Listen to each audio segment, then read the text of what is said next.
views and opinions expressed in this program are those of the participants and do not necessarily reflect the views of BronxNet or the program underwriters.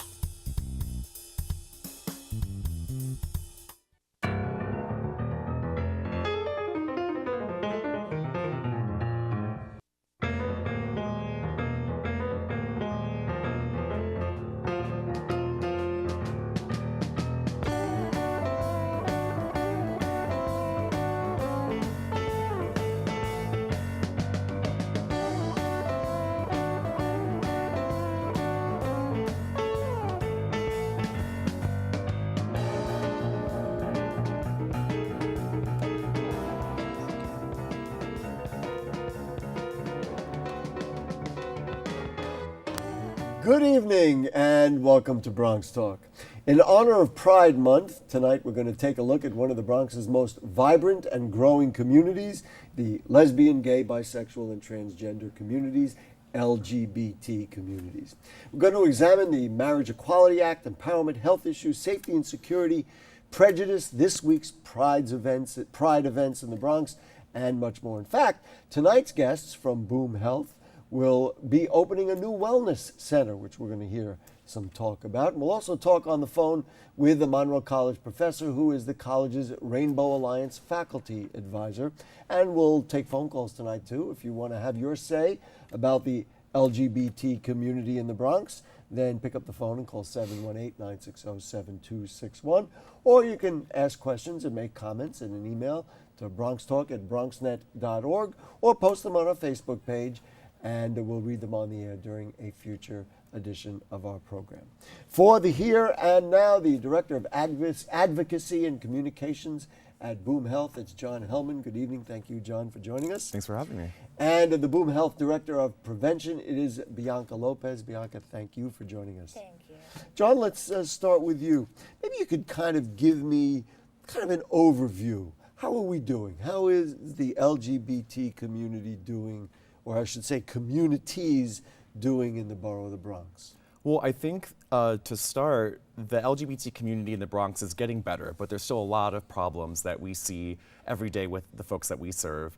I know there's a lot of really good, promising things happening nationwide and in the city. We might have marriage equality in the entire country if the Supreme Court rules, I think, the right way in a few weeks. There's a lot of services that are coming to the Bronx that will help serve more of the LGBT community, but from the people that we see, we know that food insecurity is still a big issue, access to jobs, access to housing, and other very basic need level issues are still very prevalent with the people that we serve. You know, there are many issues that you brought up and I brought up at the top of the show. One that I hadn't thought of, or I don't even know if I've heard before. What do you mean by food insecurity? What does that mean? Well, Bianca can give more of the specifics of the numbers. We'll let Bianca do it. Go ahead. So we recently surveyed the LGBT youth that frequent our prevention center, Boom Health, and with that survey of about 60 young people, we found that 34% went a day or more in 1 month without food, without access to a meal. Now, why would that be? Many issues, Gary. I think first and foremost, as we were discussing before the show, a lot of young people fear coming out in their families, fear disclosing their sexuality to their families for fear of getting thrown out of their house. So in that case, you know, a lot of the young people that we serve are homeless. And with homelessness comes lack of access to food. In addition to that, also issues with jobs, with having, you know, income, and also with getting benefits. If they don't have their proper identifications because they've been thrown out of their homes, then they can't get access to food stamps. You know, this we've started the show and we're already into something. For me, certainly a discovery. I'd never heard that before. And the number you had quoted was 34%. 4% of our youth population. That seems like an extraordinary number. So back to John's analysis. So on one hand, there's a lot of national coming out. There's national recognition. We were just talking about the kiss cam at Dodger Stadium at two guys kissing, and that becomes a national moment really of acceptance. But really there's kind of a disturbing undercurrent So what does Boom Health do, and what do you do to help address some of the needs, the specific one that Bianca talked about, and other needs? Well, I think for all of our participants, not just the LGBT community, we look at the entire person and what all the needs are, from the very basic needs, which are like food, jobs, and housing, to health education, prevention, the entire way in which people live their lives. We try to meet people exactly where they're at, no matter if they are an active drug user or if they are homeless or wherever they're at in the Bronx. And I think we try to create a model to really meet people. In a lot of our groups that serve the youth, we make sure that we have food, that we have Metro cards for people, that we provide sexual and health education that they can understand, and other things like that. Is it difficult to get a young person, number one, to come through the door and talk to you? Because if they have been, thrown out of their home or in essence banished by society, as it were, I guess they've been told that there's a place that they can come and open up, but does it take a while to, number one, bring them in and open them up? Or is that really a question for you? I guess, well, we could tag team. We're good at that. So, so in essence, what we try to do pretty much during day one is really just provide them with a safe space. So with that said, they just sign in and we let them know what groups are running for the day. All groups are, well, anyone who attends a group is offered a Metro card as well as a meal. So in addition to attending a group, we have a backroom space which will be expanded when we move to the wellness center. Yeah, we're going to talk about We're going to that talk in a about the moment, backroom okay. space, and basically it's just a couple of couches, access to a television, 3 computers, where they can just relax and kind of take a moment to just be. And we don't pressure them. We don't pressure them to enroll in our services. We just offer. And then we find that within a week, they will participate. Wow. It's startling to hear about the disaffection, the disenfranchisement of these young people and to the numbers. Do you find that there are more than there used to be? Definitely. And which is either a good thing or a bad thing. Good Definitely. because they're coming out more, Exactly. or bad because there are more who have problems. We'll give you each a chance to weigh in on that. So I think that because there has been a lack of safe spaces for LGBT youth, the community as as a whole, but youth in particular, we're seeing more youth who are exhibiting and having a lot of these issues, and it actually is a good result of us being more well known in the community, and also unfortunately it shows the poverty, the homophobia that persists in the Bronx. So it's kind of a mixed bag. John, let's just talk a little bit about the services. We've mentioned the Wellness Center. So talk to me specifically about what you provide so people can be educated about what it is specifically that you do, and then what the expansion and the opening of the new center might provide. Sure. So we have multiple sites. We have our Harm Reduction Center, which is it's near Hostos Community College on East 144th Street, and that primarily serves our homeless, active, and former drug user population. There's a needle exchange there, a lot of harm reduction-based health and wellness services, some group work. They provide meals 3 times a day for people so that they can eat something. And on the second floor, there is a pharmacy and a federally qualified health center, so that when people come, for example, if people come to get a different needle, if they're interested or if they have health problems, we can refer them right to the second floor. And if they have a prescription, they can go right across to get their prescription filled, which is a phenomenal model that Boom Health really takes pride in. Yes. And in the Wellness Center, which is opening sometime in the next few weeks, we'll have a federally qualified health center run by Cowan Lord, which is one of the premier health centers that specializes in LGBT health, with a pharmacy on our first floor. And then our prevention services, legal services, we'll have showers and laundry, the whole sort of range of things that one might need in order to get through the door and really help them and then we can provide the prevention and the health education and everything after that. Actually, and one more point. Sure, go ahead. And in addition, toward the end of 2015, we'll be opening a cafe. Yes. And the cafe will be our venture into social enterprise. And in addition to having this cafe, it's actually going to be run by the youth, by the LGBT youth that we serve at the Prevention Center currently. They will have opportunities to be trained baristas.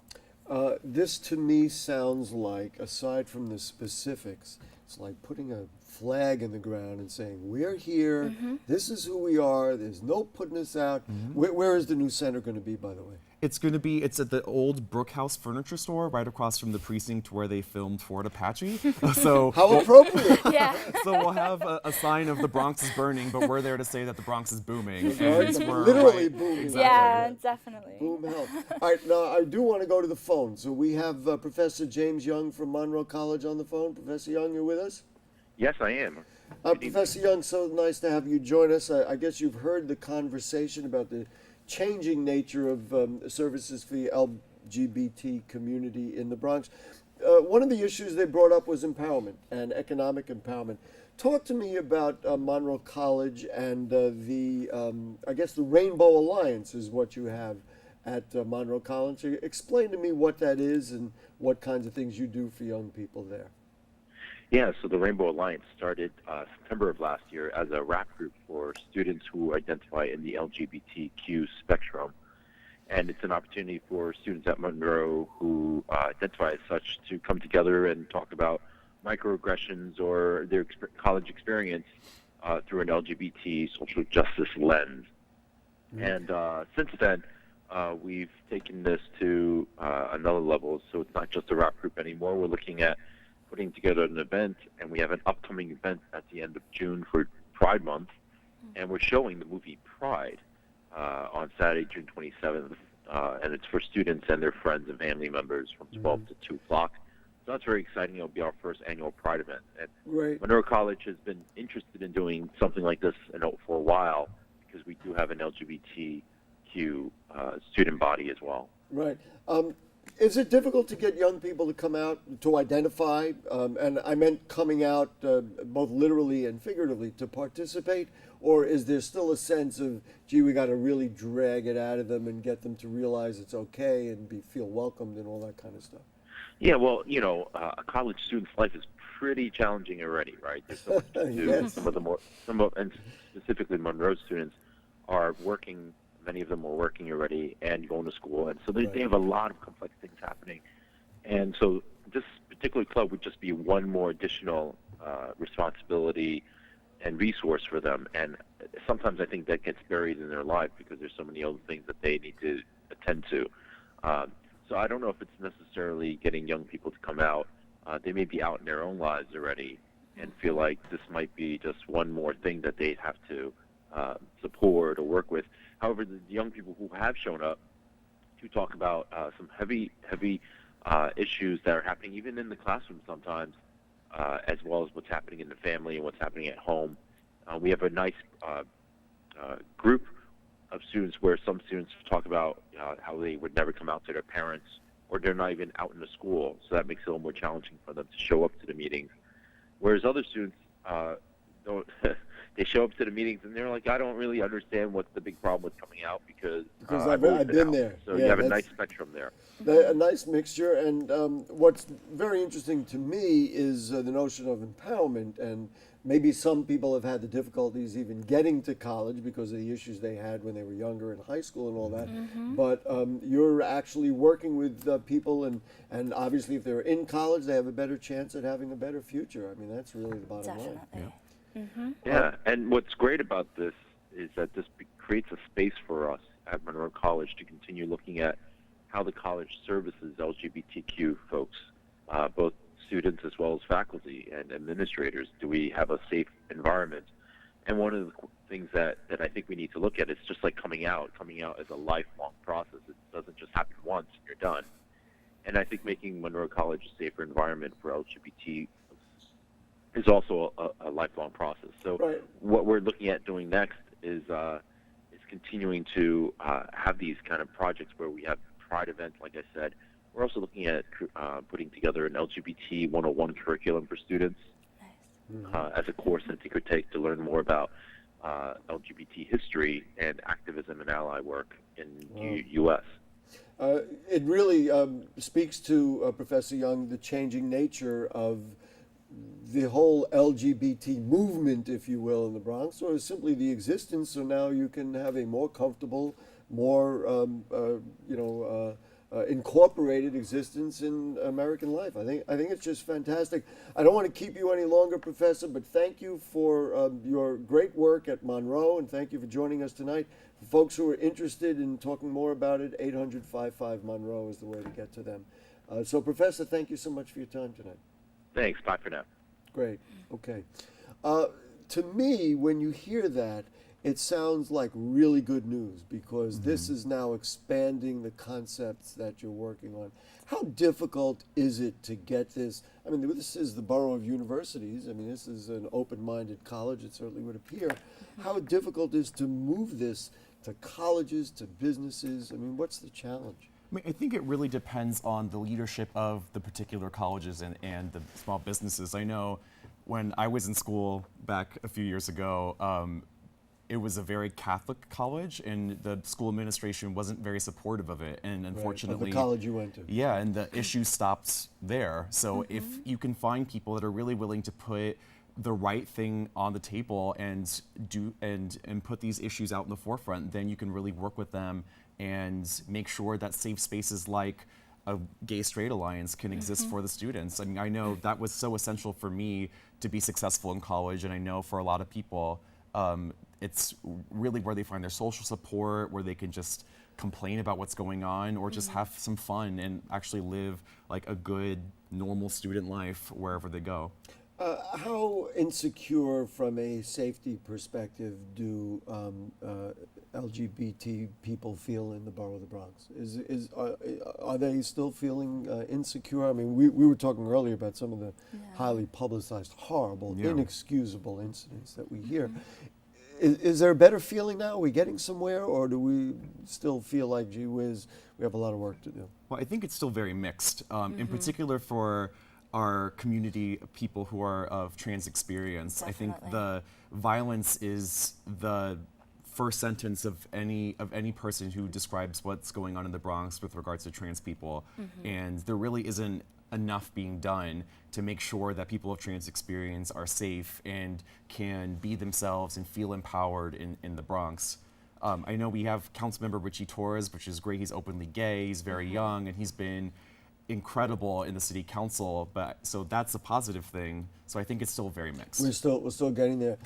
Bianca, I was, folks may not know, I mentioned to you earlier that I visited Boom Health a couple of weeks ago, and I was talking about college and empowerment and those things, and there was a person there who, said to me, well, I never finished, or I was in North Carolina and then I left because and I said, well, why did you leave? And maybe in my own innocence, and the answer I got back was, well, because I kept getting beaten up and I had to leave. So then they came and they find a home at Boom Health.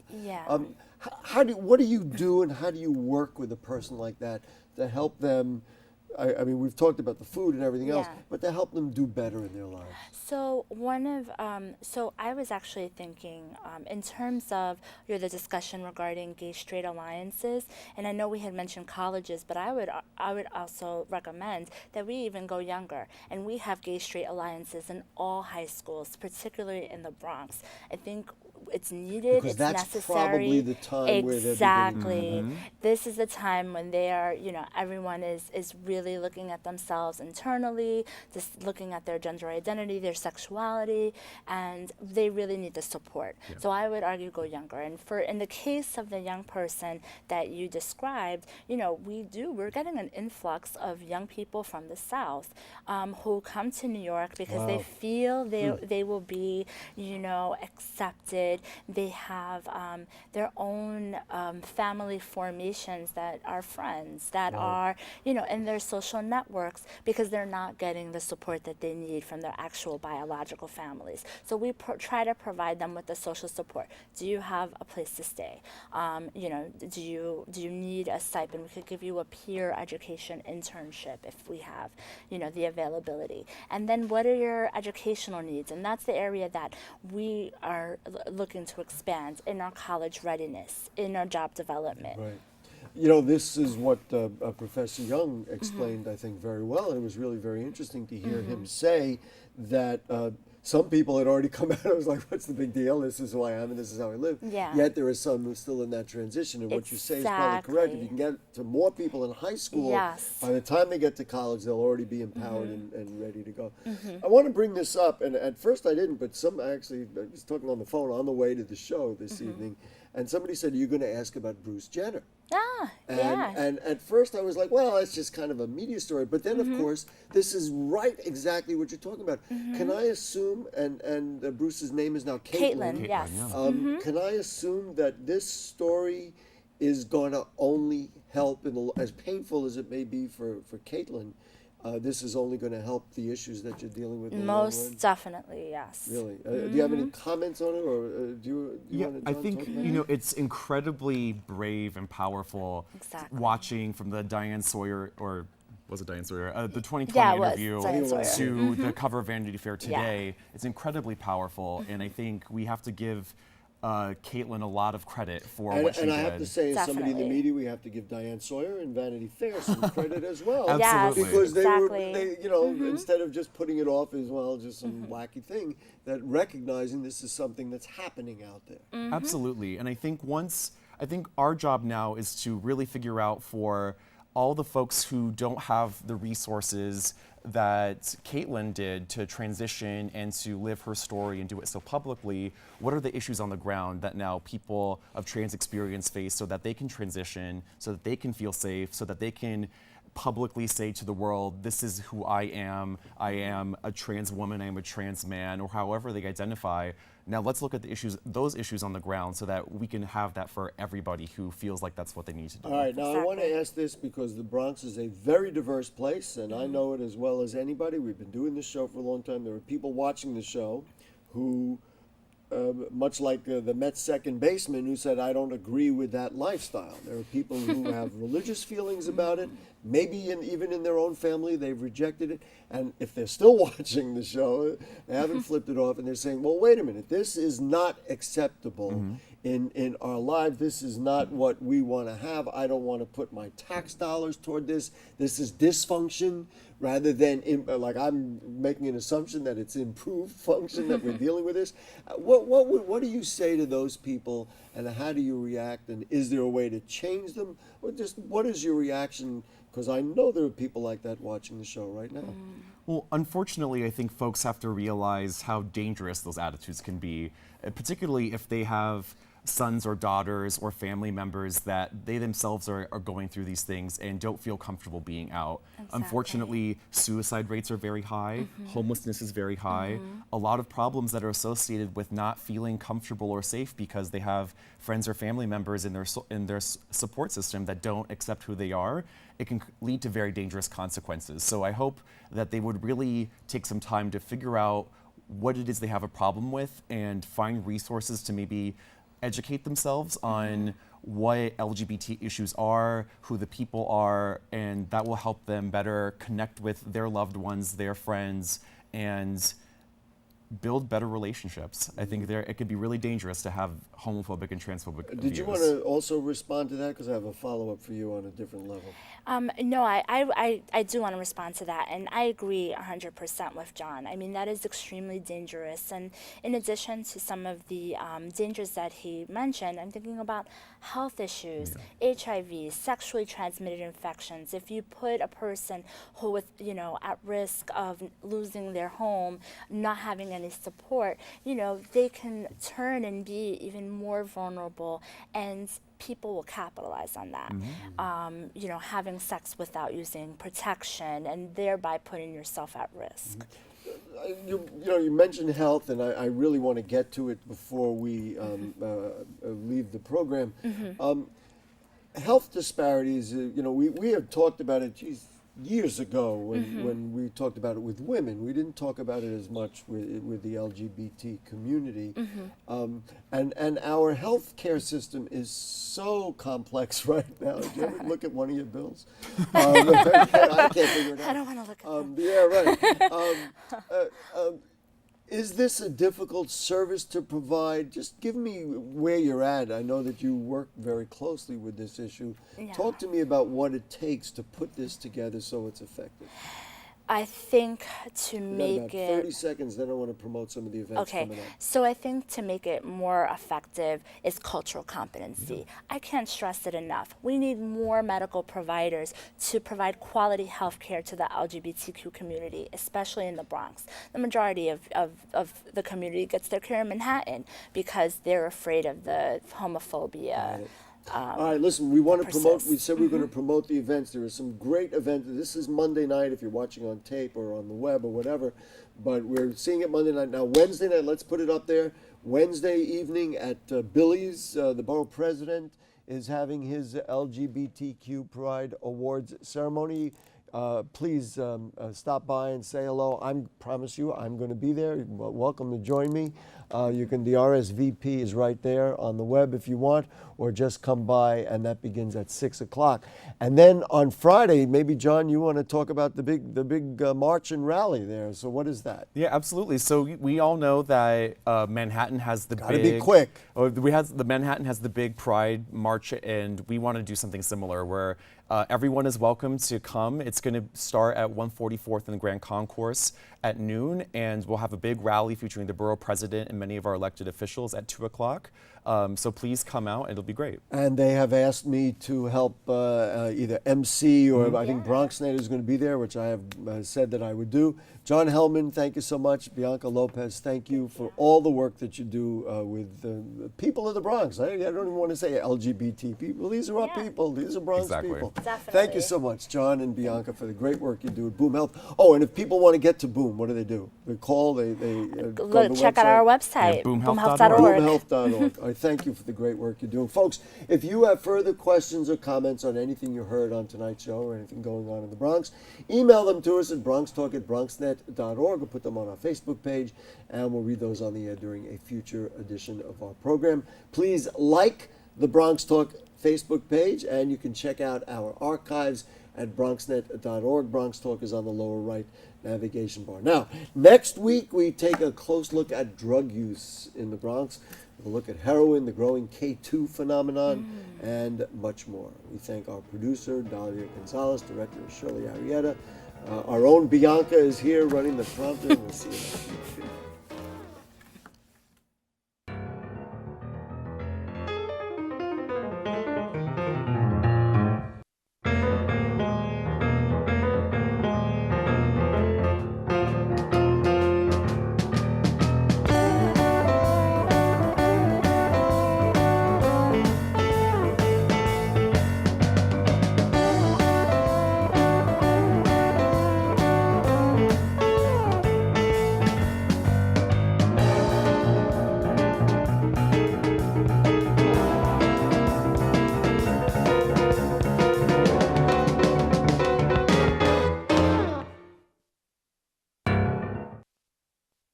I already knew that I was going to go to college, from a young age.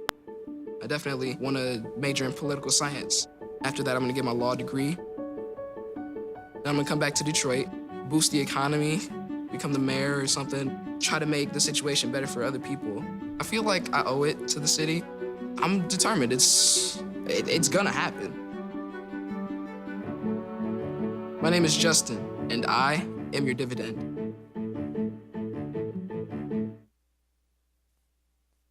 I grew up in the housing projects of Cleveland.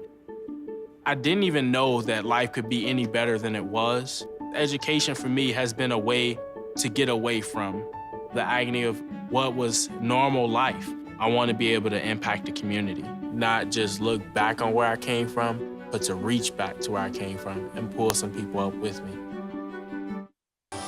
There is no place like home. Getting home safely is just a click away. But making sure your child is in the right seat is just one of the steps down the road to safer travels. I don't know how it works. Find the right seat for your little one's age and size. We know what you told us. There's no better way to get home safely. Know for sure that your child is in the right seat. Get all the facts at safercar.gov/the right seat. Brought to you by the National Highway Traffic Safety Administration and the Ad Council.